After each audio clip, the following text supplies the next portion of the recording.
Welcome, everybody. Thank you so much for joining us this morning for a really wonderful conversation we're having this morning with Barber Carnes, who many of you know. I would invite you, as you're joining us, to put into the chat where it is that you're zooming in from. And please also know that at any time, if you have a question or something comes up, I'll be monitoring the chat. Please do put that in there. So welcome to you all this morning. My name is Susan Barber, and I'm the Community Education Manager here at the Elisabeth Kübler-Ross Foundation. And this morning, I just wanted, for those of you that haven't been with us before, just a little bit about what the foundation is. We are a 501c3 not-for-profit organization that was established by Ken Ross, Elisabeth's son, inspired by the life of psychiatrist, humanitarian, and hospice pioneer, Dr. Elisabeth Kübler-Ross. And though Elisabeth is often described as the death and dying lady, or the creator of the 5 stages, she often referred to herself as a life and living lady. I had the opportunity to meet Elisabeth after she had had one of her strokes, and she still was more full of life than most people I meet walking down the street. It's in the spirit of embracing all of life, which includes death, that we further the mission and vision of Elisabeth through the work of the foundation. And essential to this work was her deeply held belief that unconditional love is the most healing medicine of all. And it's in that spirit that we offer this class. And Ken would join us, but he's flying back from the talk he just gave in Tokyo. So the foundation is very vibrant in Central and South America, in Asia, across Europe. And so we welcome all of you. And we offer these community education programs close to twice a year. I wanted to say a couple of words about Barbara before we get started with the official part of this conversation this morning. I've known Barbara for many, many years. In 1997, when I started working in hospice, one of the first tools that I was introduced to was a book called Gone From My Sight, which is also known in many hospice programs as the Little Blue Book. And it sold over 35 million copies, probably more than that at this point in time. And it's probably been plagiarized just as many times, because everywhere I went, there is a lit version of Gone From My Sight, where Barbara is able to capture what happens in the last months, weeks, days, and hours before someone dies. And Barbara has been doing this work for over 40 years. She's internationally known as a speaker, an end-of-life educator, an author, and a thought leader on all matters end of life. She's got award-winning DVDs and books about death and dying, and we'll post links to those things, and they will also be part of the email that you'll receive once this recording is posted to the Elisabeth Kübler-Ross YouTube page. We'll post the information up in the chat a little bit later during this talk. But most recently, Barbara has become widowed. And so today we're going to talk about loss and grief and the way that that works. And I'm going to bring Barbara down here and spotlight her, and then I will get out of the way here or stay here. And Barbara, I just so appreciate that what you have been writing about, and just how in touch you are with this experience of grief that you're going through. I want to preface this by saying the very first friend of mine who died, I was working in the stock market, went to work. Of course, we had our 4 to 5 days of time off that we could have for bereavement leave. And I went back to work, and everything was just like Jeff hadn't died. My clients were just wanting to make money that day in the stock market. They didn't care about anything that happened. And I remember calling a friend of mine who was my closest friend, who died a couple of years after this. And I said, I have had it. I am so sick and tired of these people. Don't they understand what's most important in life? Like, don't they get it? And I'm done speaking to people who just don't understand loss and grief in this way. And there was a really long pause.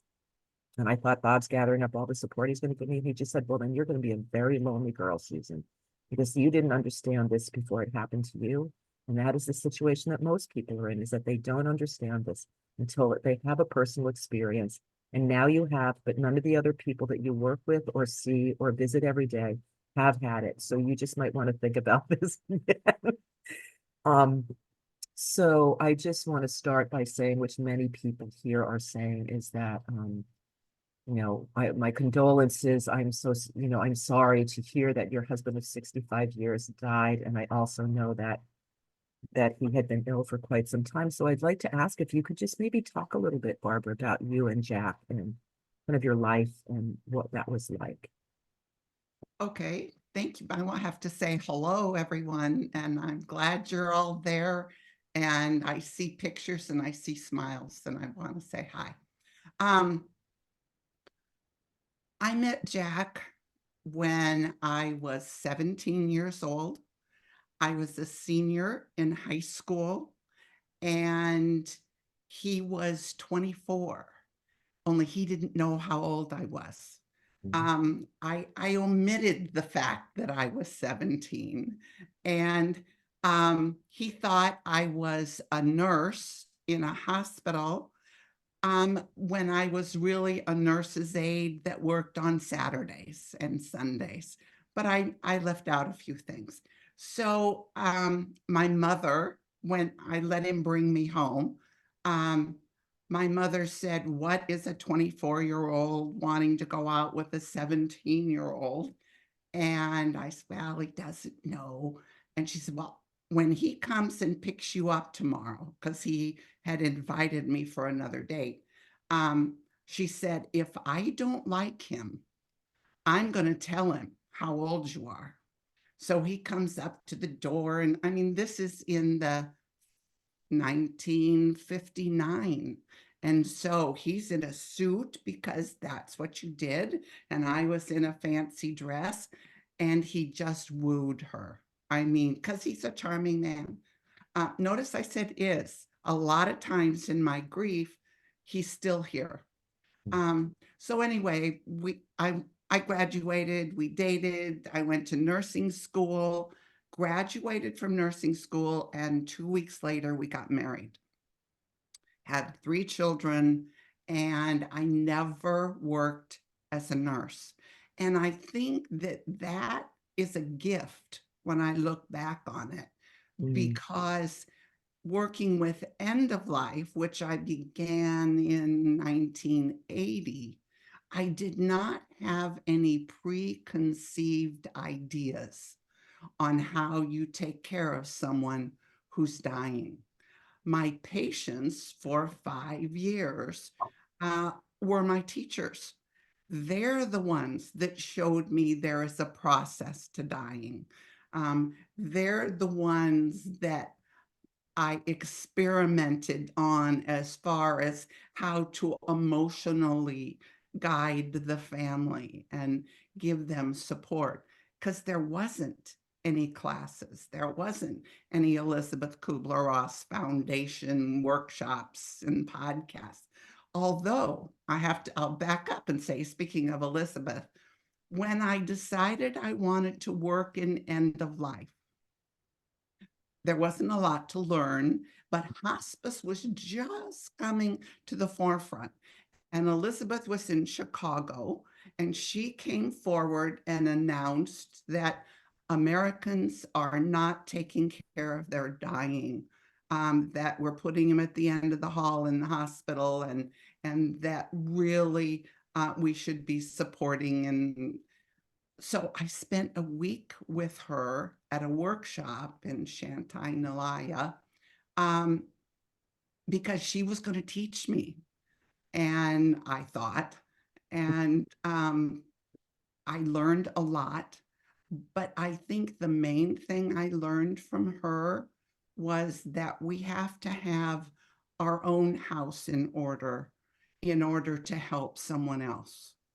And that had not really occurred to me before, but that we bring all that we are with us to every relationship, to every encounter, and, clean up your house before you reach out and try and help someone else with theirs. I got sidetracked. But so we've been married, we've known each other 65 years and have had been married 63.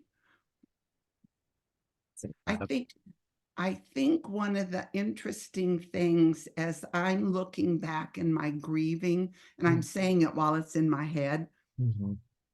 is that I never lived on my own, ever.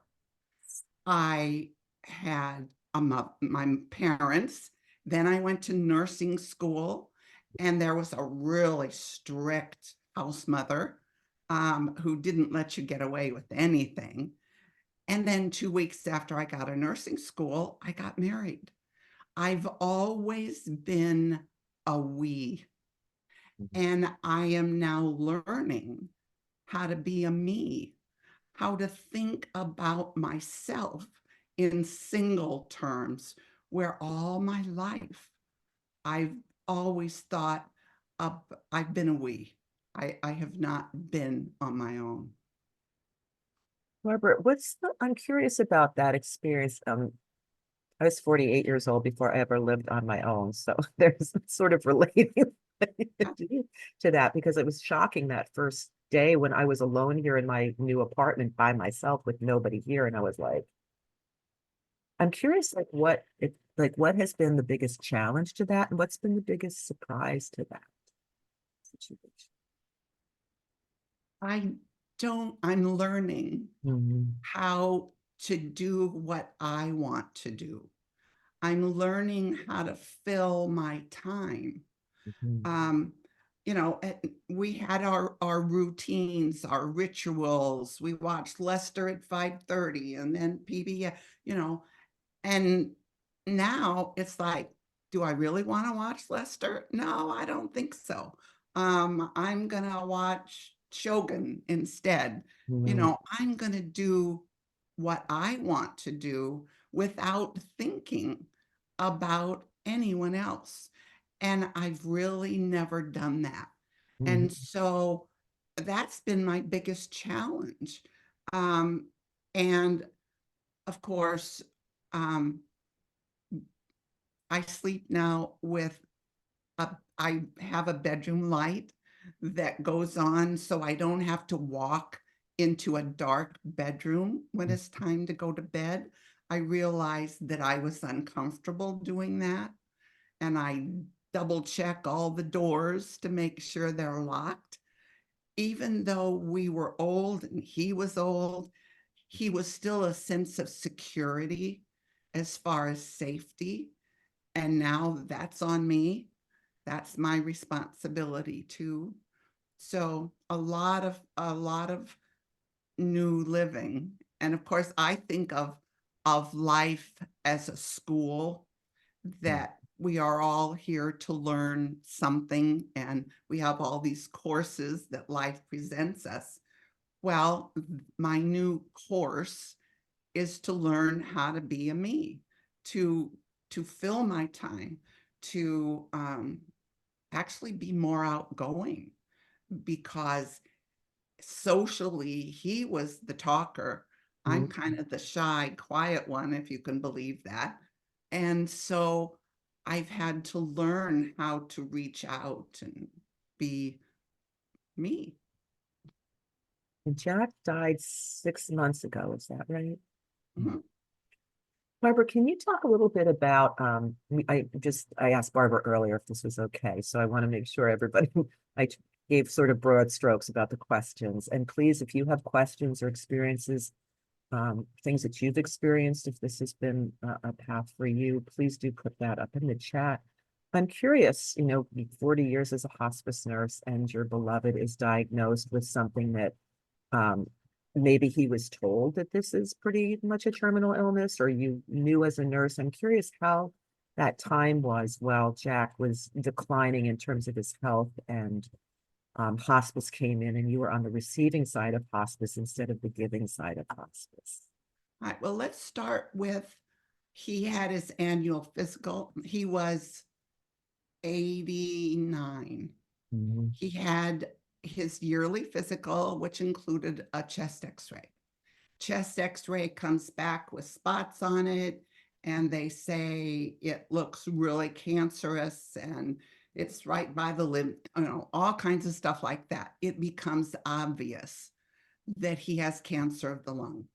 And so we talked about it, and at 89, it was more disturbing to his life and well-being to address chemotherapy or any kind of treatment. So we talked about that, and he said no, he agreed, he didn't want anything, but we went to an oncologist and told her that, I don't know why we're here, except our primary care physician said you need to go, and we don't want anything. Mhm. And she said, all right, then let's not do the invasive procedures to find out what kind you have. In hindsight, this was probably my biggest challenge, Mm. because if I had known what kind, I would have in my head put kind of a time frame. Yeah. If it was oat cell, well, we're looking at a few months. If it's, maybe we can get a year or so if we knew what kind it was. But I didn't want him to go through the invasiveness, which I felt would probably set him back. So started out, he had no symptoms at all. And 5 months later, he was dead. So as a professional, I think oftentimes we don't want to see what's in front of us. And I guess you don't have to be a professional. I guess most of us don't want to see that which we don't want to see. And so when he had weeks to live, I really thought he had months. We were talking, he died September 18th. We were talking about Christmas. This will probably be his last Christmas. When he had weeks, I thought he had months. When he had days, I still thought he had weeks. Mhm. When he didn't want to eat, I was still pushing him to eat. And we were arguing about it. And one day it was, oh my gosh, I'm trying to keep him alive, and his body is trying to die. And that's when I kicked in with always offer, but I stopped making a big deal about it. Mhm. Hospice came in. Well, I called him on the week before Memorial Day. Is that right? That would be in May, right? Memorial. Memorial May. And I called like on a Thursday, Wednesday or Thursday, to the doctor's office. Said I would like a hospice referral, because I'm thinking, we're talking months. And because it was Memorial Day weekend, Mm. I didn't get a visit or any notification until Tuesday. And what I learned from that is by the time a family asks for hospice, they really wanted and needed hospice before Yeah. they ever asked. And I didn't really realize that. So as a hospice, when you get that referral, we wanted you yesterday. Do not say, well, we don't do visits on Friday evening. We'll see you Monday afternoon. That was a really good lesson that I want to impart to hospices. So we had, another thing I learned about hospice is there was an admission team, social worker and nurse, that came to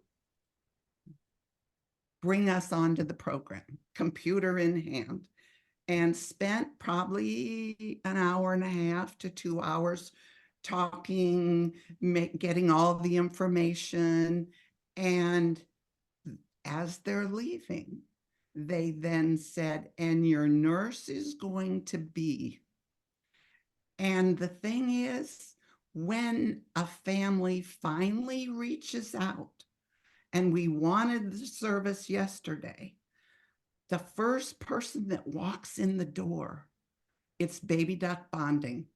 that's the one that you connect with. And to have them leave and say, yeah, we'll have, uh, actually, they said a nurse and then changed that on the Monday, on the Tuesday. But that was kind of a letdown, because then Stephanie comes and we have to get acquainted and build another bond. And so I strongly recommend that hospices have the primary care nurse be the one that opens it up, because that's where the bonding takes place. Yeah, Barbara, this trend to, like, I don't know a hospice now that doesn't have an admissions department of nurses that go out to do this.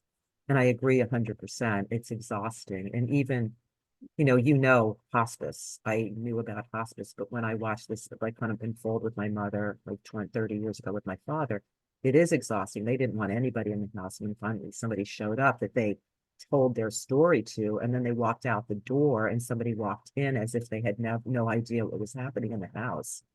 Um, I learned years later, as I was developing a manual for training incarcerated people, about trauma.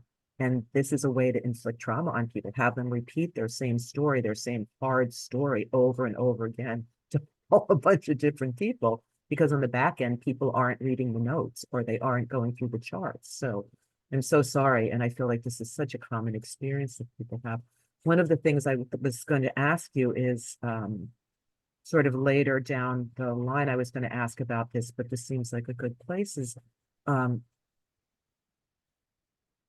given what you know now, having been on both the receiving and the giving end of hospice, like, what do you wish you could have told, like, 30-year-old, 40-year-old Barbara, the nurse, about working with patients and families? Mm. If there's anything, there may not have In the area of grief, been. I wish the hospice nurse who did grief support groups and worked with bereavement as well as patients, that I knew the intellectual aspects of grief, and I learned a lot of that from Elisabeth.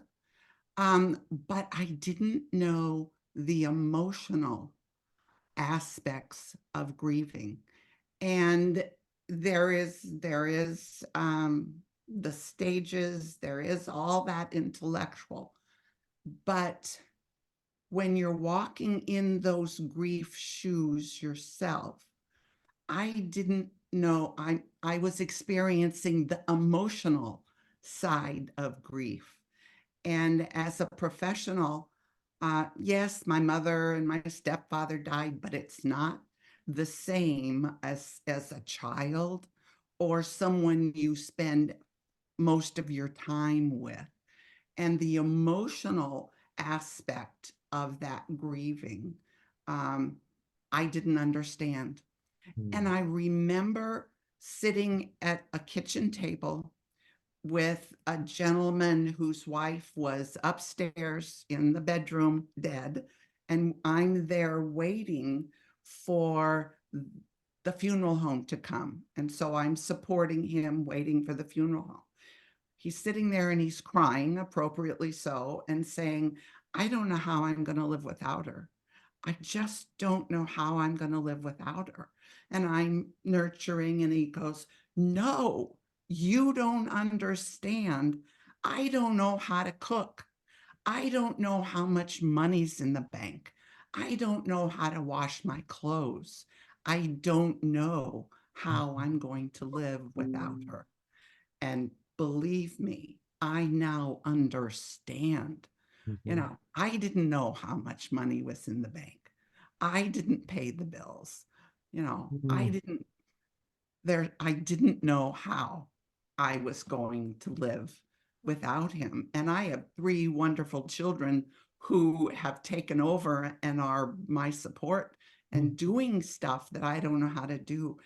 But I think of all the people out there that don't have anyone, all the women or men who have no one to guide them and support them, on learning how to live, to take care of themselves. Boy, I remember in my own family when my father, he was also fine, went for a checkup and was told he had leukemia and 8 days to live, or he would have to go for 8 months or 8 weeks of chemotherapy in the hospital 24/7, which was just, he was never even sick ever. But I remember he went in the hospital, and when we were at my parents' house, I found like down in this kind of workroom he had just like this yellow legal pad listing all of the things that he did and where like so my mother would have some idea of what was going on. And I remember her saying to one of my brothers, we all kind of circled the wagons, would one of you take me to the gas station because I do not know how to put gas in the car and I've been too embarrassed because your father just, that was his job and he took it, which I appreciated. But I told him at some point, I need to know how to do this. She goes, the point is now. Like there were very basic things that he, thought he was doing like the family a favor. This was his role. But when he wasn't there, like just it was so hard for her to just manage those simple things. And also just her, pride. She's like, how am I like this age, like 65 years old, and I don't know how to do these things. Yeah. So I think that's, really hard. It's like you're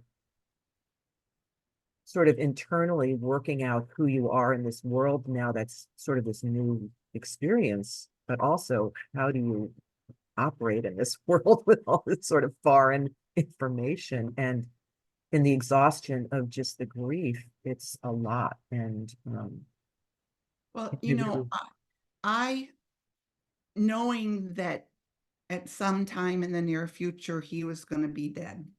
yeah, And of course, we had the advanced directives and, we had all that stuff.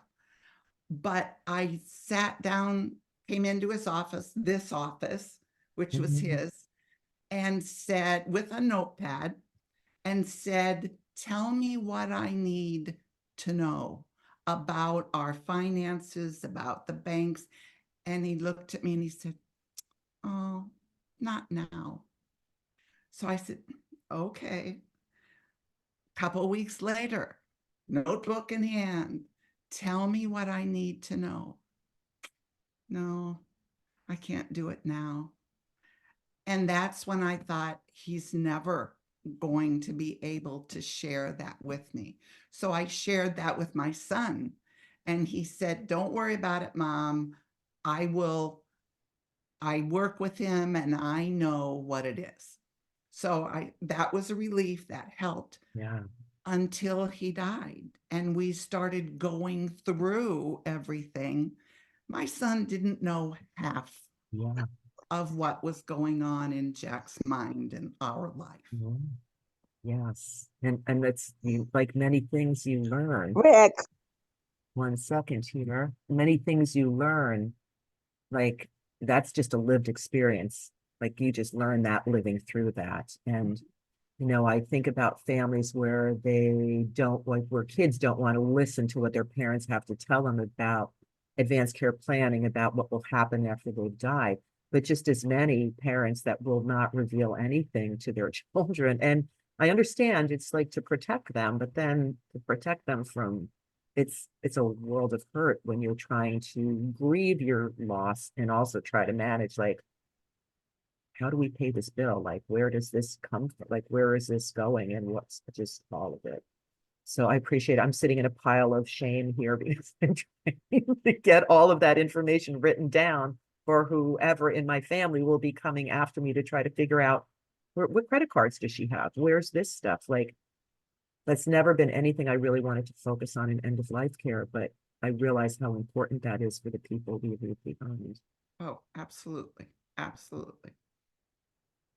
Barbara, in the hours before Jack died, I'm curious about your, because you lay it out so beautifully in the blue book. And most of the time, for most people I've been with, they actually kind of follow that pattern.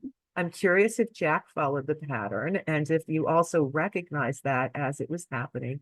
As I shared with you before, I certainly didn't, was on the phone with every hospice nurse that would answer the phone at 11 or 12 in the night asking about my mother's dying. I didn't want to see what I was seeing. Mm, And so I did have blinders on as far as the amount of time. There was a point, which now I can look back and say, oh, that was the calm before the storm, you know, but I didn't see it at the time. Yeah. And that was when I reached out to hospice. I called the family and got out of town people here.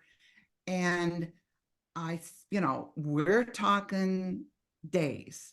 And then he walks out with his walker at like 5:30 to see Lester. And it was like, oh my gosh. And he said, I'm hungry. And he ate dinner and watched TV with all of us, visited with all of us. And then like and that went on the next day. He visited with grandkids. And so I called my sister and said, don't come. I know I told you 2 days ago, but it was just the calm before the storm. He'll be fine. And then he wasn't. And I had to call her back within 24 hours and say, oops, you need to get here now if you want to be here. And bless his heart, he waited for my sister and her niece, my niece, to get here. And the children and some of the grandchildren were here. And we all took turns. And at this point, he's non-responsive. And we took turns going in and talking to him. We were all there in the room when he died and when he took his last breath. And I was there and I was doing what I had done with many, many people. And that is, I was walking the listeners through what he was doing, and he's going to take another breath, and walked through until, tell him goodbye, say how much you love him. When he took his last breath, and the hospice nurse showed up in the midst of this, kind of didn't, she was scheduled to show up that day, and I didn't call her, I was busy, and she showed up, which was lovely. Oh, yes. So after he was dead, I had each person eat, and there was probably 10, 12, 13 of us. Each individual went in and loved his body and talked to him, said everything they wanted to say. And when the funeral home finally came in a van to pick him up, we have a family tradition that when anyone leaves this house, we stand on the front porch and we wave goodbye until they're out of the cul-de-sac and around the corner. Okay. That's, and I love you. And that's the Carnes send-off is what we call it. We gave him the Carnes send-off, and we all stood on the front porch and waved goodbye. And I really, that was our memorial, because I didn't have anything, no funeral, no memorial service. It was the very important people were there, and got to live through the experience. And sitting in a church hearing someone say words wouldn't have had the same impact that what we did. And our family will never forget the Carn send-off that we gave him. That is really beautiful. That image is just so beautiful. I'm curious then, like sort of what unfolded after that, because then, was there anticipatory grief? I would imagine one thing I have learned just is that when this is happening in your own family, no matter what your credentials are, no matter how many years in hospice, I always tell people at the end of like volunteer training, and when this happens in your own family, you can throw that binder out and everything that we've just talked about, because that's going to be your mom, your dad, your spouse, whoever, and your role is going to be different in that situation. I'm curious if, how that was for you. Because it sounds like you were also still explaining to your family kind of what's going on while your beloved is in the process of dying. Um, a couple of things that I'm thinking about here is, one, I think some of us had this idea that if we do the death really right, that will lessen our grief afterwards in some way, which I have found personally was an inaccurate map. It was that map didn't really work. Um, so I'm kind of curious for you, like when the grief of this, like at what point were you like acknowledging, oh, I'm grieving now? Was it before he died or after Jack died? I think it was after, Mhm. because it was hard work taking care of him. Um, and all of the knowledge that made it even harder work, I think. Mhm. So I'm gonna be really open with you. I'm more of an intellectual person than an emotional person. I don't really, I keep my emotions inside. Mhm. Um, and so I didn't really look at what I was emotionally feeling. It was, I'm taking care of him. Mhm. This is my work. This is what I do. And after he died, um, there was, and I wrote a blog about this, Mhm. and I'm being honest with you, so I'll tell you. My grief began with how angry I was with him. I was really mad about so many things in our relationship, in our everything. And of course, then felt guilty about it. But it's taken me a while to process through the negative aspects of 65 years in order to surface up and see the good. And what I realized is I'm not any different than a lot of people, which is why I talk about it, because I didn't want anyone to know what a Mhm. bad person I was, thinking all these negative thoughts about this husband that I'd had all these years. Better not tell anyone that. And so now I want others to know that that's normal, because I'm no different than anyone else. Yeah. So if I can feel or think something, then I'm sure everyone else does too. So I wanted people to understand that we've got our society today is when someone dies, they're immediately elevated to sainthood, Good. and nobody says anything about the challenges that there were in the relationship. And every relationship has challenges. There's no saints out here. We're all learning from our school, and it's hard work. So I now talk about that. And I am now, 6 months later, I'm starting to remember the travels, the laughter, Mhm. the fun things. I had to clean out Yeah. and process the negative aspects in order for me to really see Mhm. him for all that he's been. That's really a beautiful, I agree 100%. Everybody becomes a saint the moment they stop breathing. Yeah. It's really hard to have a realistic conversation with like people. about, your relationship to that person or things that didn't go well. So I did read that blog and I was like, oh, thank God somebody's saying this because it's so true. And I Yeah. think people feel, so many feelings. There's just like this from like this roller coaster ride. And whenever you feel like, oh, great, I've got my together now, then you just realize like, oh no, here's the dip. I not so much. Um, I'm kind of curious about a couple of things. Earlier, you referred to Jack and you said he is.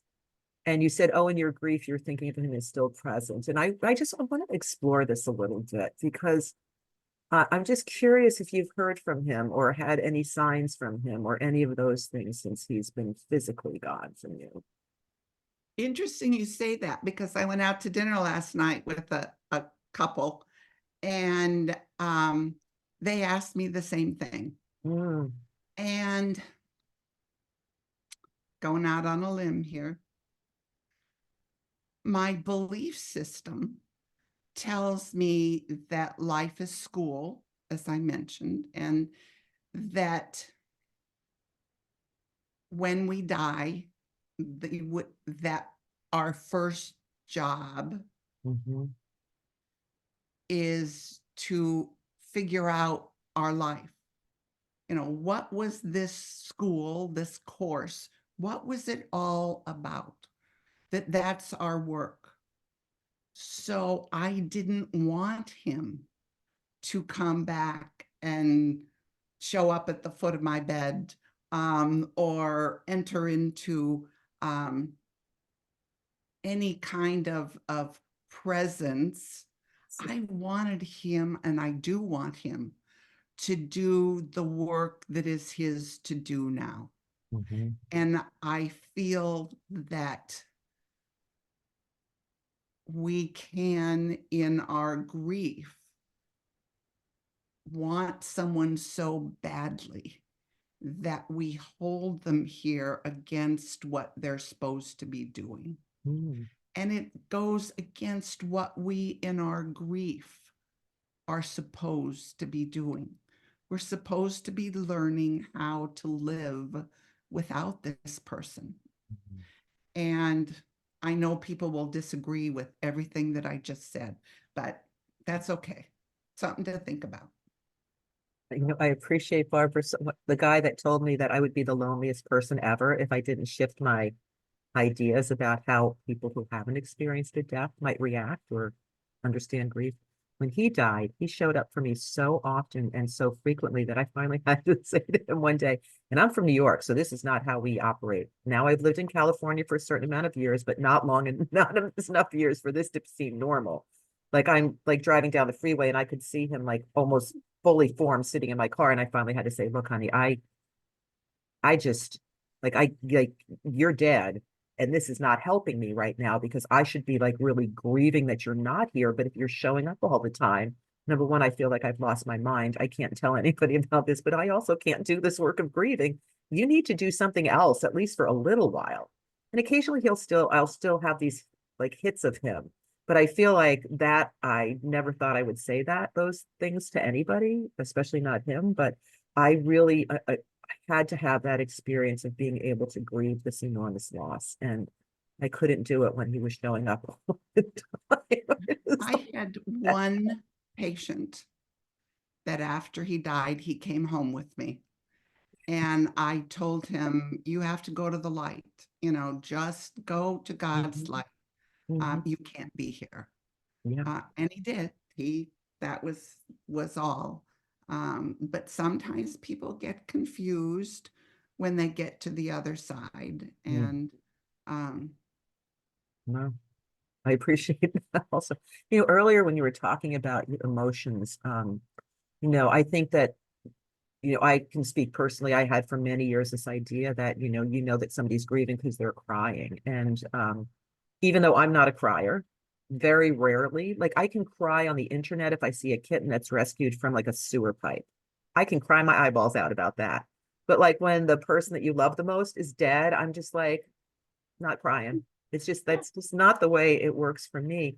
I was so grateful when we were working on this manual. A friend of ours, Isabel Stenzel-Burns, who was our bereavement coordinator at Mission and wonderful. She wrote a big part of this about grief and loss, and she pointed out that there's instrumental grievers versus intuitive grievers, which are two terms I'd never heard before. An intuitive griever is the kind of person, like many women, and this is not gender-based, but many women are talkers. They express their emotions openly. They'll go to a support group. They'll do, they'll be talking and processing this kind of as it's going on. Versus like an instrumental griever who might go down to the basement and build a box of some sort or paint the house or do something. They put the energy into like almost creating something new. And to understand that, like, this is all a continuum, but like people kind of land and like sort of self-identify one or the other. And I realized, oh, I'm not just a bad at grieving. I'm actually like an instrumental griever. That's much more my style than it would be to be sitting around like crying. And I envy people that have that connection. That's just such an instant connection to their emotions. That's just never been who I have been in the world either. So but thank you for sharing that. I'm looking at some of the many questions that are here. And one of the first ones is, Barber, what do you feel is the best way to companion a newly bereaved widow? She has never lived alone, was married 60 years, and I am now her volunteer companion. Well, I can certainly identify with her, and what I would find helpful is normalcy. Call her up and say, let's go to lunch. Or in fact, I just wrote a blog yesterday on don't ask me how I am. How are you doing? Because I'm going to tell you I'm fine. And I may not be. And so get me to do something. Get me out of the house. Get me, involved in something. And then I may talk to you and tell you and share with you. But it's build the relationship, friend to friend. I'm here. And because she has not lived alone, you might ask her, what challenges are you having in just everyday living? How are you doing with your bills?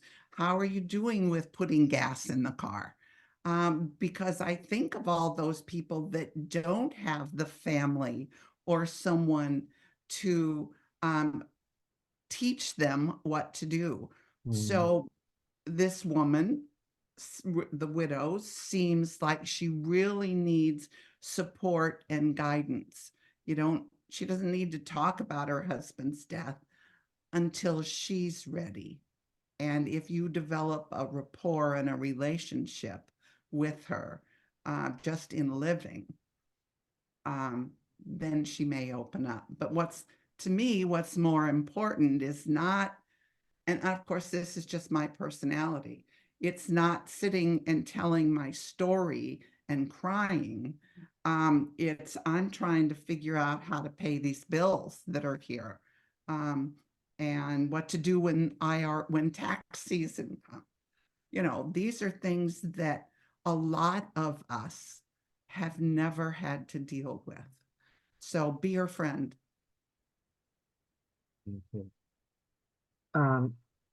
Somebody has written here that the transition from life-sustaining family caregiver to end-of-life family caregiver is even extraordinarily difficult for professionals.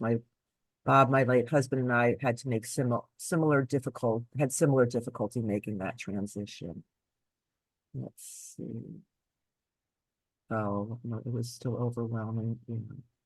Yeah, some people are talking about being in shock and overwhelmed. I'm curious if that was your experience at all. I often say that when somebody dies that you love, it may not be surprising, especially if you've been there for weeks or months. But that moment when the person's taken their last breath can be somewhat shocking to just realize like that person, like whatever just happened there, it's completely different. Like everything is different now. I think a part of being there in the days to hours before death and being there for that last breath. We don't have any role models on what it's like to die. And I think more than shock during those hours to days, more than shock, I think it's fear that something pathological is happening and should we be doing something about it, rather than having gone from my sight and going, oh yeah, he's doing this just like the book says. So I think because we are such a death-denying society that we aren't prepared for the reality of dying is not pretty. You know, it's not Judi Dench saying something profound and being dead. Sadly You not. know, it's not like that. But when their eyes are open and they're making funny sounds and, you know, then we think something bad is happening. Mhm. And that triggers our fear. So I think that, oh, there's Baxter. This is that That was was. Baxter, my live-in companion. Um, Too bad he can't pay the bills. I know. Um, Barbara, were you going to say anything else? I think I forgot. He kind of You, distracted me and I you know, lost the train. I was thinking when you were talking, so often I think in a hospice or in bereavement support, we hear people that are expressing regrets or like hindsight's 2020, or I wish I had done X, or oh, if only I had thought of Y, or oh, why. I'm curious if I think that's just such a natural, it's a human sort of response to things. I'm curious if that's come up for you at all, like sort of second guessing what you did. Not very often, but I have thought, oh, I wish my son went in and read to him for hours. And I'd go sit on the end of the bed and I've thought, gee, I wish I had sat and read to him. Hmm. I wish I had thought about that. I guess if I'm really honest, I wish I had spent more time with him in the last months. Taking care of him was hard work and he was not easy. And so there were a lot of feelings there Mhm. as that I felt. I was going to say shame, but it's not shame. It's just regret. I wish I could have been more positive um, in how I responded to him. I did the work. I took care of him all the right ways, but I wish I had been more emotionally there for Uh-huh. him Mhm. instead of intellectually. Mhm. That is very honest. Thank you. Yeah, and Baxter's just posing there like it's going to be like he's going to step up to the mic at any moment. Somebody asked how long Jack was on hospice. About 2 weeks.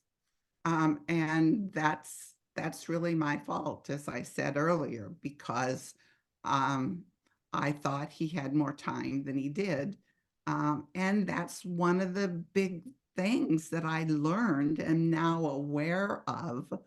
And that, as I said earlier, when the family finally reaches out for hospice, then we really wanted it and needed it way before that. Um, so I think it's really hard to reach out to make the decision to have hospice, because then I have to admit that he's going to die. Mhm. And I think I'm no different than anyone else, but I think that's one of the reasons we get such short referral time. That it's just so hard to make that step of, yeah, he's going to die. And because hospice is 6 months or so, depending, then that brings a real reality to it. I so appreciate this comment, but I don't want to do the work of me. I've helped so many of my beloveds die, each one harder than the other. Any ideas? Well, I want you to remember that really it's your life that you're responsible for. And everything that you do with your life is what really has the meaning and why you're here. And it may be, yes, I'm here to help others, but we tend to think it's selfish when we think about ourselves. But bottom line is, we're responsible for ourselves and what we do in our life and with our life, and not someone else. Mhm. And I think we caregivers, think of ourselves last and think we're doing something really, really great by thinking of others first, when really life is school and this is our course.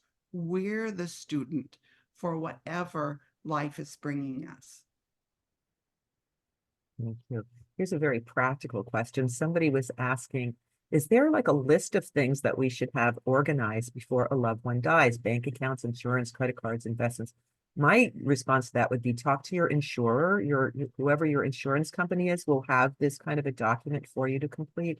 But there's also many, somebody else said on Amazon, there's many, many books, really workbooks that you can really go through that will tell you there's so many things.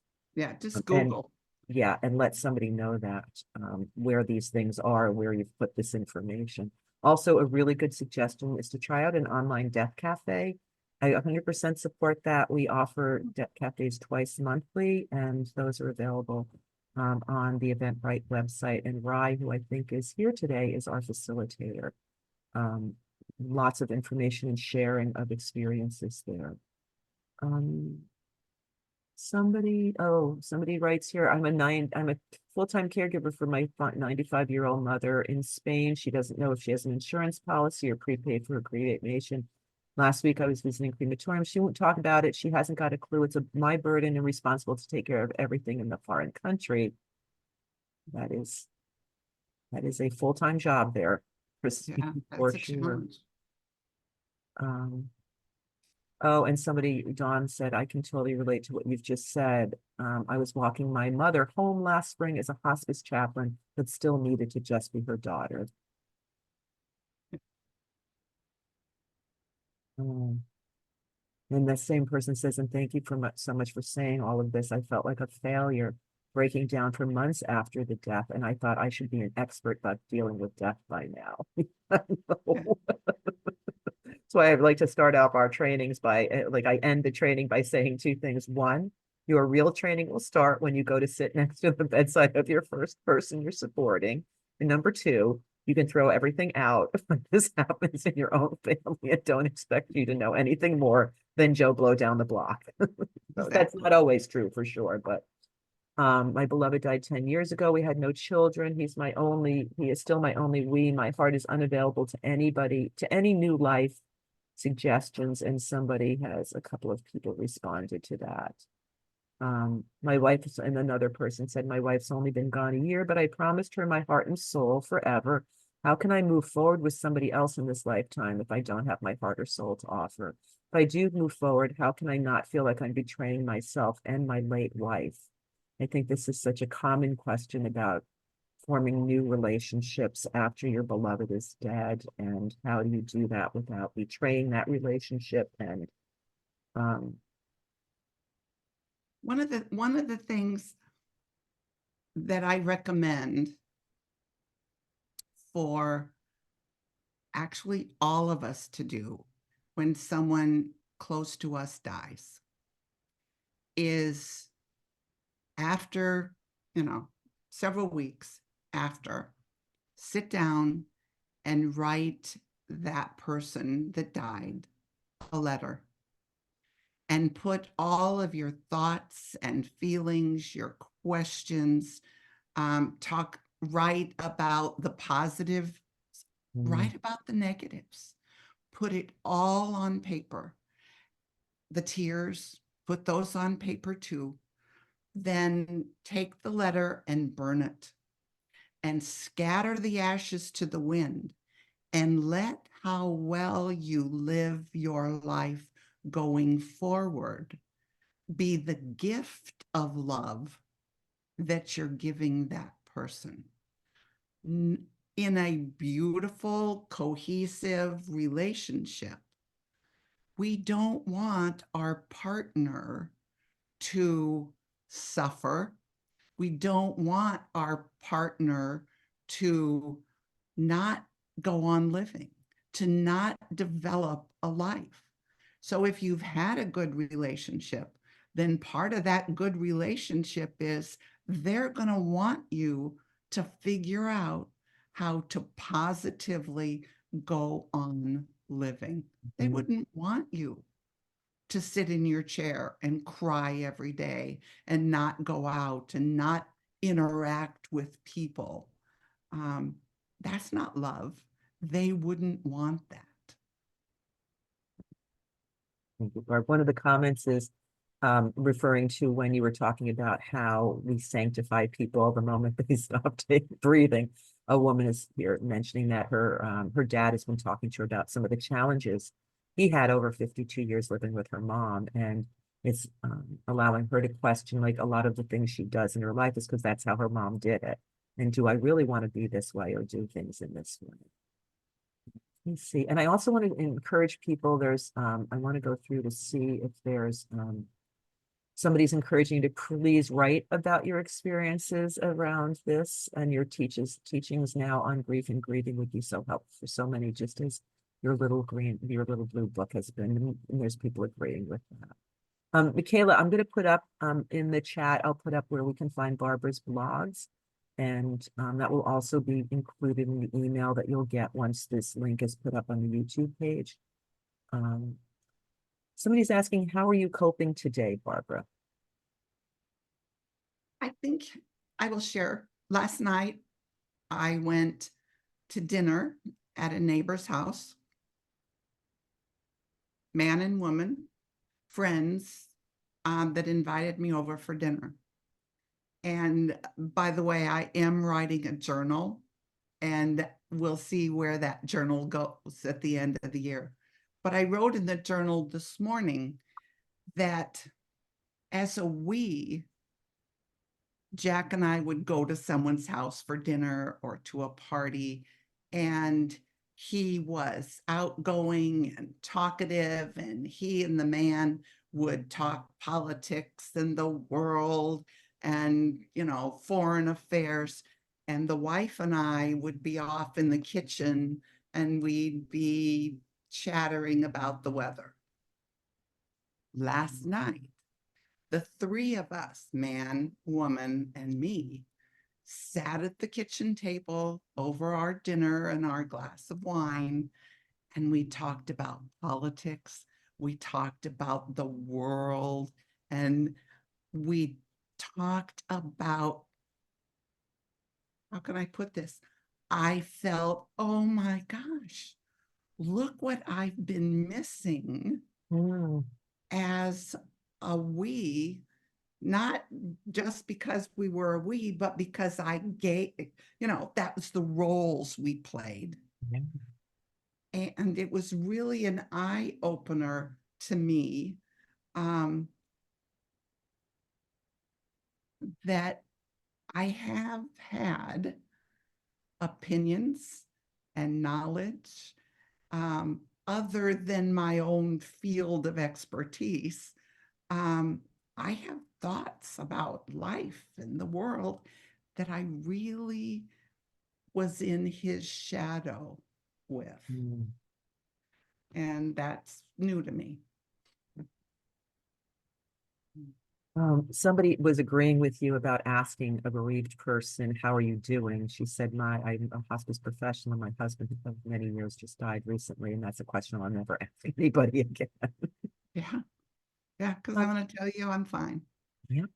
And Mikhail is asking if you could say a little bit more about the emotional support, if any, from or of hospice. Did you make use of all of the different services, Barbara? Did you have like a social worker or a chaplain, or just curious? Okay, here we go. I don't answer the phone. I don't like to talk on the phone, love to text, but I don't talk on the phone. I got a phone call during the week following Jack's death from the social worker. I didn't answer it. And she left a message, and it's call me if you wanna anything. Of course, I'm not gonna call her. A couple weeks later, the chaplain called and left a message, call me if you want to talk. And then once, I think probably about once a month, I get a letter in the mail with grief bullet points. And I glance at them, and so it would have been more helpful. And again, I don't think I'm any different than anyone else in my response. It would have been helpful if literally someone had shown up at the door, not even to make an appointment, ringing the doorbell. And I'm going to answer the doorbell. And when I see it's someone from hospice, I'm going to say, come in. And then I just might share with what I'm feeling. But I'm not going to do it over the phone, and I'm not going to reach out and ask for that help. But I'll take it if it shows up on my doorstep. Now that's just Barbara. That's wonderful. And that kind of answers this next question, which is, please speak to how grief support groups can be supportive or not. Okay, I have an idea, which I've said before, and the way hospice is today, it's kind of like, yeah, no. I think that a volunteer, I would like to see a volunteer assigned to the family before the death. And that volunteer's goal is to become a good friend, a support person. When death comes, that volunteer stays being the friend, goes to the funeral, goes to the memorial service or what, visitation, whatever is there. It shows you're building a connection with this primary caregiver. Continue, once a week, call on the phone. Hey, how you doing? What's going on? You want to go to lunch? How about I bring some McDonald's over? And a friendship relationship based in hospice. And then what, 4 or 5 months after the death, when there is a bereavement support group, that volunteer, that now friend, says, we've got a support group that's starting every Wednesday afternoon at 2:00. And I think you and I should go. I will pick you up and we'll go together. Because I'm not going to go alone and walk into a room full of strangers and not knowing what's going to happen. And are they going to break into the defense wall that I've built in order to go on living? But I'll go with a friend, and that volunteer has become a friend. And the volunteer stays in the relationship, gradually easing off. That's what I would love to see. I don't know that that'll ever happen, but that's my dream.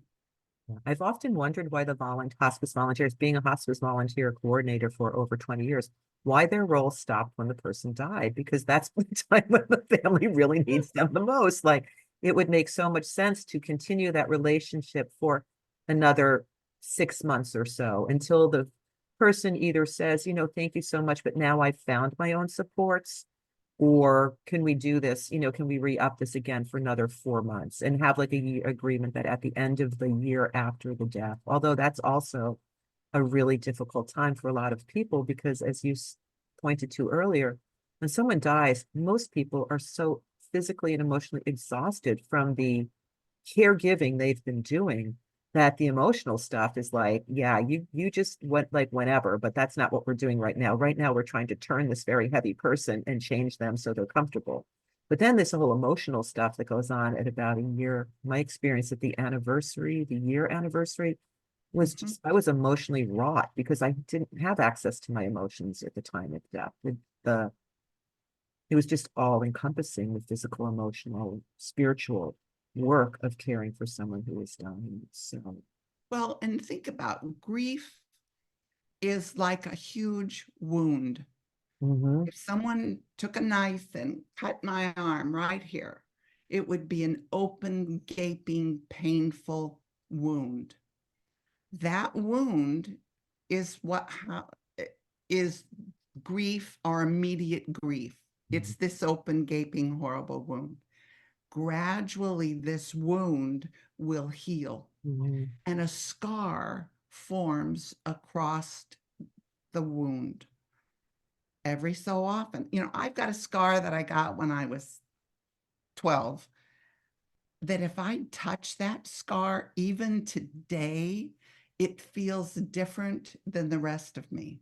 mhm, Our grief wound will, it'll build a scar, but anything that touches that scar, you will immediately flip back into the grief. And mhm, it could be 20 years later if something touches the scar. Now, the thing is, gradually, time is the healer of the wound. And gradually over time, that open, gaping wound will grow, but there'll always be a grow over. mhm. Um, and I purposely didn't use the word heal, Right. but it'll grow over. But anytime something touches that, we're going to feel that grief and that loss. A couple of shout outs for Baxter. I love your cat's interest in being present with you at this meeting and how seriously he takes being with he looks so seriously sitting there. Can someone say something about sudden and unexpected deaths? Pat is asking this question. And sort of, yes, please. Well, most of us, when someone is sick or just old, um, we know in the back of our minds that death is going to come.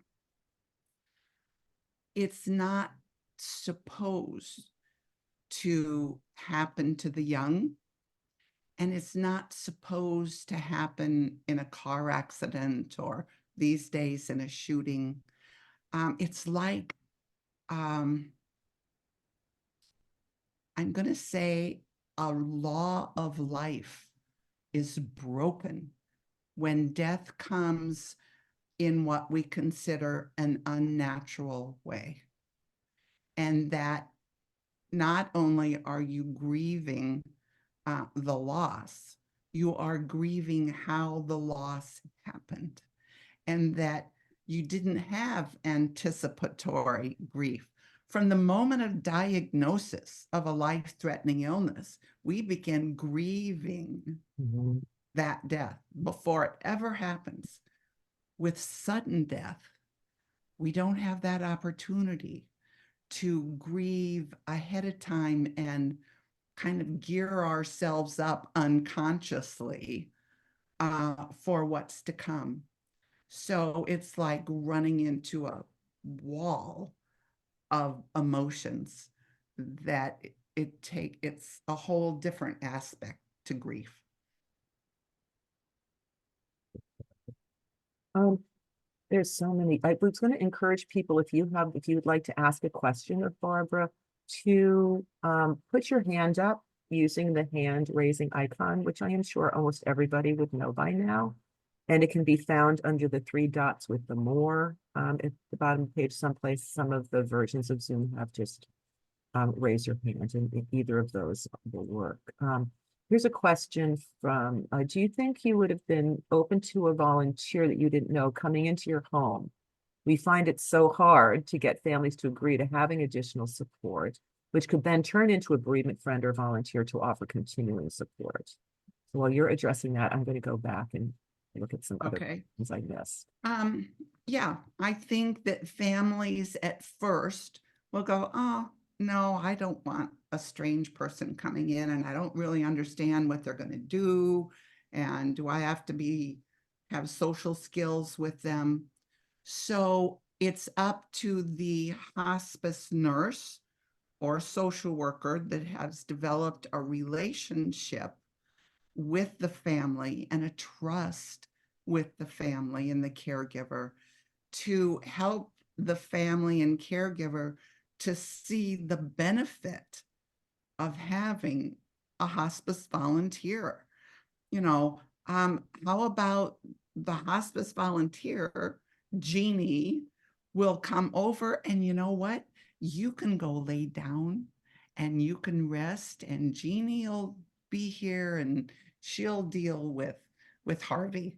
Point out what the volunteer can do and how the volunteer can help.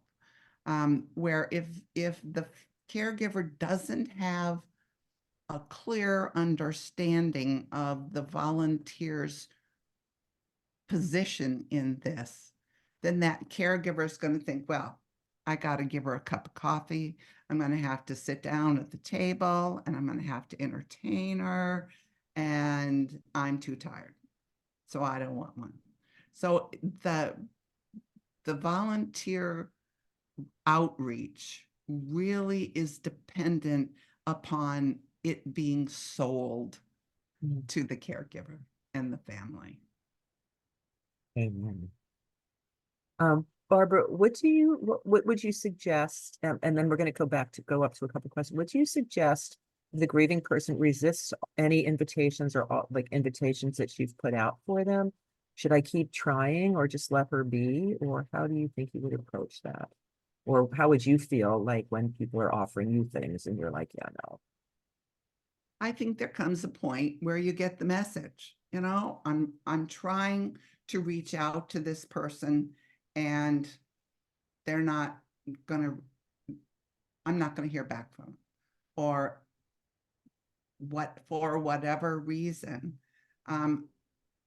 you just back off. Keep trying for a while. And I would say stretch out, because, well, it's been 6 months and this is the first time that I have socially interacted with anyone that wasn't a really close friend. And that's 6 months. I don't know that earlier I would have emotionally and mentally been in a place where I could just sit and talk about the world, and get a tour of their house and stuff like that. So offer for a while, but then eventually I think you've got to get the message. If they continue to turn you down, you've tried. Thank you. Barbara, I was going to ask you, and then Denise, and then we'll go to Jill. You have adult children at home, and they've been very helpful. And I'm just curious how, this role, everybody's life shifts around a bit when, especially somebody, the patriarch of the family dies. And I'm curious how that has been for your kids. There's been challenges. Our son talked with Jack every day, Monday through Friday. They did the markets together. I mean, they were very, very close. And so Jay's routine has had to change because he and his dad aren't having this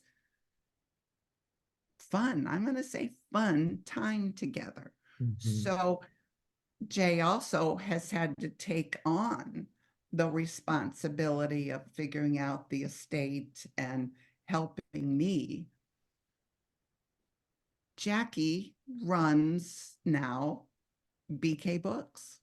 And Jack, it was his baby. He started it, he managed it, and Jackie and he was training her for the position, but it was like, not now, I don't need to do it now. And so she's had that challenge. Joey has become she's taken on me kind of as her project. And that is helping me do domestic stuff, coming over 2 nights a week and spending the night and watching young Shelton and just, helping me relax. And then of course, Julia, who is the daughter of my heart,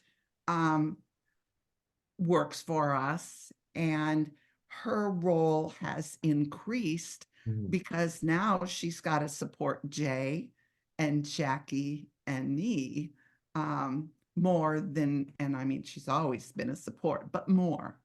So my children's lives have definitely had to change as a result of Jack's death. And they're doing really good with it, but it's hard. Thank you. A number of people talking just putting comments up about how difficult it is, for adult children whose parents absolutely won't talk to them about any of these things, so that they can't help plan sort of for when that person's not there. And people just saying, is there a way to make a bereavement support volunteer like more of more interest to a bereaved person? And I think you've addressed that earlier. Oh, Denise from Yellow Cares. We're gonna, as one last comment here before we go over here. You were just at the Yellow Cares conference last Friday. And they care for the loved ones of the family member who's died for a minimum of 18 months after their patient has died, which is a beautiful. So we're going to go over here for people that have their hands up. We'll do Denise, Jill, and then Sky and Susan. So I'm going to, Denise, click on you to come down here and add you here in the spotlight. So if you could, you're unmuted, and if you could ask your question. Yeah, Barbara, I've got 2 questions. Number one, that thing about, I thought that hospice, if a person chose it to be a hospice, could come in for a year to give support. And is that what they were doing with you when they were trying to make a phone call, etc.? Okay, and maybe I'm off a little bit on that, but I thought that was always my ideology. Number 2, the idea that you wish that the volunteerism began, and the friendship began before the death of the person. Uh, is there anything that a person who cannot leave their home without help, and it's me, because you've talked to me before, is there anything that I can do to support people when I can't physically be with them? And I like the idea of you saying I don't want to specifically talk about my grief, but I want to go out and do something. Is there a way that I can offer the same kind of things to people, but I can't physically be there? To answer your second question, because I already forgot the first one, but I think that you need to talk with the hospice volunteer coordinator and say, I want to be of service. Now help me figure out how I can be of service to your patients, to your caregivers, to your staff, what can I do to help in this hospice arena? They're going to know I can't come up with a specific, you do this and hospice will be thrilled, but because today so many hospices are all different. So Right. if you talk to one and you don't get a response that you like, call another one and Okay. talk to them and see how you can be of service. Okay. Thank you. Okay, and Jill, 1 second here. I'm going to invite you down here. Jill, why don't you go ahead with your question? Hello, Hi, Cheryl. Barbara. Hello. Barbara, I have to just say to you, thank you on behalf of thousands of nurses who we consider you a mentor and a preceptor. Thank you. And thank you for sharing is all that you do with us. And I have to say, the greatest honor of my nursing career is caring for people as they're ending their journey. And when I see the blue book, I know I'm not in that room by myself. You're right there with me and them. So thank you. Oh, thank you. Thank you for those beautiful words. We love you, Barbara. You take care of you. Okay, thank you. Thank you so much, Jill. I'm going to have you come on down, Sky. Thank you. You are muted. Barbara, I echo what Jill has to say. I'm an end-of-life doula, and I certainly pay attention to your work and bring it to my daily work with other people. I think it's very brave for you to take this next step of giving us your own personal experience, going beyond the professional. I think that's important. You know, as Susan said, we won't know till we get there. But I have a question for you. When I work with people, I try to meet them exactly where they're at and ask them to kind of self-assess. A question I sometimes ask is, how would you feel cared for by me today, knowing that it changes from day to day? I'm wondering, and I appreciate how open-hearted you've been about saying that you're not the kind of person who's going to want to talk a lot about your feelings to somebody who just shows up. Given that, are there some strategies or ways of approaching you that would feel respectful of that? Because we all want to help so much. And sometimes helping is making sure the other person has agency and we're not overimposing ourselves. So your thoughts about that? Thank you for the question, because it's really cool. Yes, I have thoughts. Of course you do. Beyond, I'll just walk you through something. Great. I ring the doorbell, haven't met this family, this caregiver, and the first thing I'm going to do is I'm going to hand out and go and shake the hand. Hi, I'm Barbara. I'm going to be your end-of-life doula. Shake Yeah. hands, because that is a socially acceptable way of touching. And Yeah. unconsciously, you're creating a connection. And so you're going to say, where would it be comfortable for you and I to sit down and get acquainted? And so, oh, come into the living room. All right. So I'm going to see where she's going to sit down, and then I'm going to sit next to her.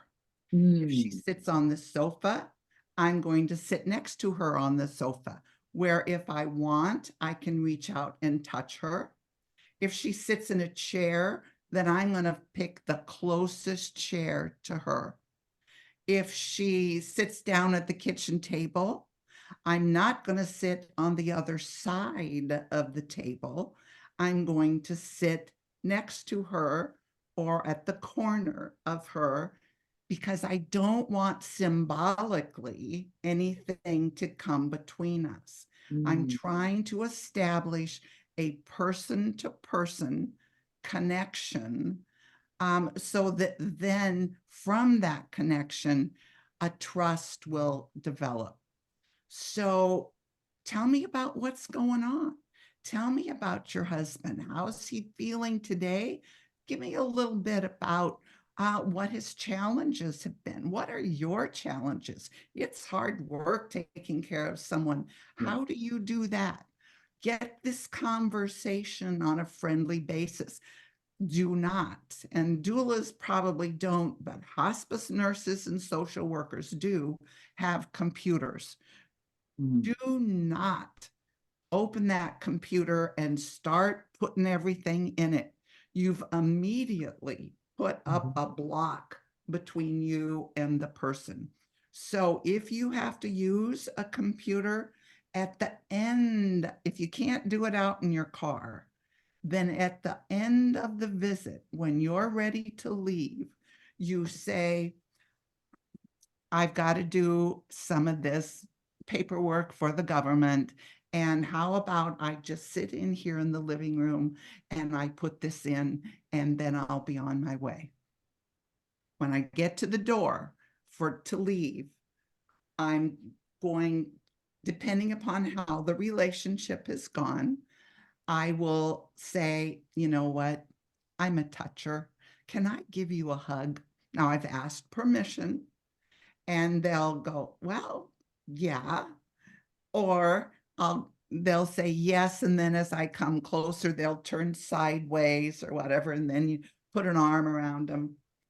And before I walk out the door, I say, I want to ask you 3 questions.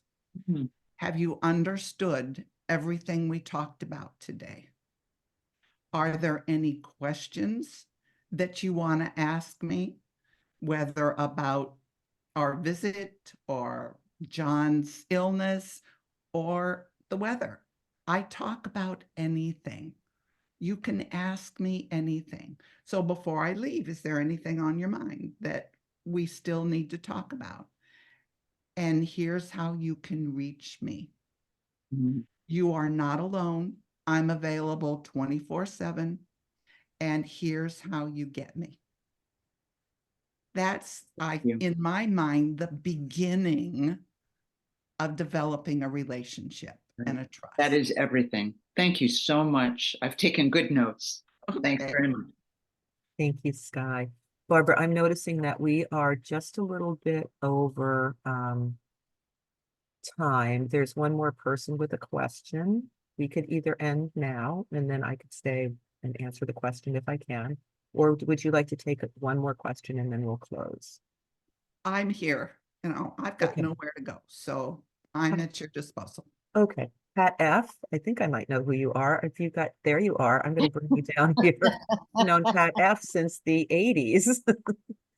Barbara, I am in awe of your vulnerability, and I am so grateful for it. And at the same time, I feel I work in pediatric hospice. I just volunteered, and I remember when I had a sudden unexpected loss, how much I thought I knew that I didn't have a clue, and how painful that is, and how it continues to be so painful for those of us out there doing the work, saying all of these things and knowing that these things are only like half the page, because you can't say anything about the other things because it's just so personal. It's just so personal. I don't know how we're ever going to get there. I don't know if we're meant to get there, but I thank you, really. I thank you so much. And this is going to feel very sacrilegious. I'm going to say something else. I work with a lot of different cultures, and sometimes shaking hands initially is the definitely don't touch me thing. And so I would err on the side of saying, can I shake your hand, or pay attention to the eye contact, or whatever's happened there. And one last thing is, I always say to kids, there are 2 things I want to ask you before I leave. Do you want to ask me something, or do you want to tell me something? And I think I got it from you. So thank you. Oh, you're welcome. Thank you for sharing. Thank You're you. welcome. Thank you, Pat. And Pat was well aware we were on the same softball team. The person who died that I referred to when we started this, our coach Jeff, was the person who I had such a big reaction, and my friend Bob was like, yeah, you're going to be a lonely person. Then we were on the same softball team then. We're old.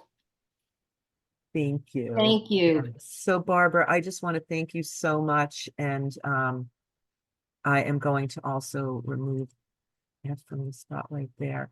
And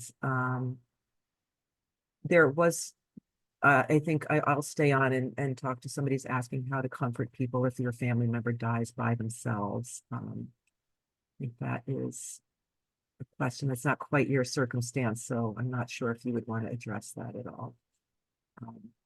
But in the meanwhile, I want to thank you so much for being here. For those that are still here, I put up in the chat what how you can contact Barbara directly. That will go out in the email that will be sent out. Probably, I'm hoping by the end of the week, but given what Ken is on his way back on a plane, he might not feel up to putting this recording together until next week.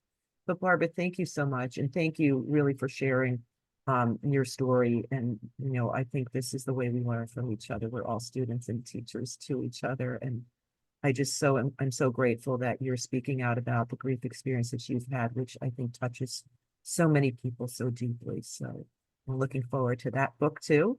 And thank you so much. I really appreciate it. And I am now going to turn off the recording. And thank you all on behalf of the Elisabeth Kübler-Ross Foundation.